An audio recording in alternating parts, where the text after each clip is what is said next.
Katsokaran, good afternoon. Nagbabago talaga ang panahon, nagbabago ang mga lugar. At siguro natatandaan nyo pa, Katsokaran, itong lugar na ito, harapan ito ng Nueva Ecija High School sa Cabanatuan City, bahagi ng Freedom Park.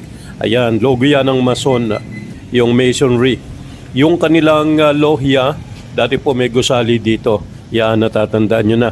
Ito na ngayon ang itsura ng lugar. Ayun, dito naman yung Knights of Columbus Archbishop Gabriel M. Reyes Assembly at yung Father Crisostomo Council 6,000. Nakita ninyo may demolition permit, merong notice.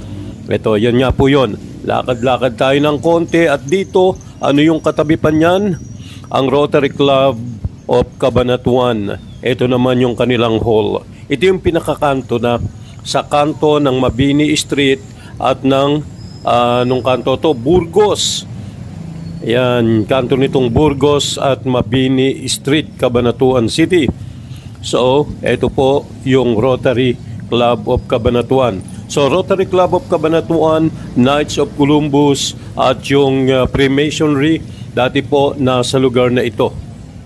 Nagbabago ang panahon, nagbabagong gamit siguro. Basta, para lang sa alaala ng ating mga kababayan na once upon a time, meron pong naganap, dinaluhan, may aktibidad sa lugar na ito. Alaala, mahalaga po sa atin, di ba? Maraming mga medical mission, maraming installation, maraming iba pang aktibidad na naganap sa lugar na ito. Mabuhay po kayo!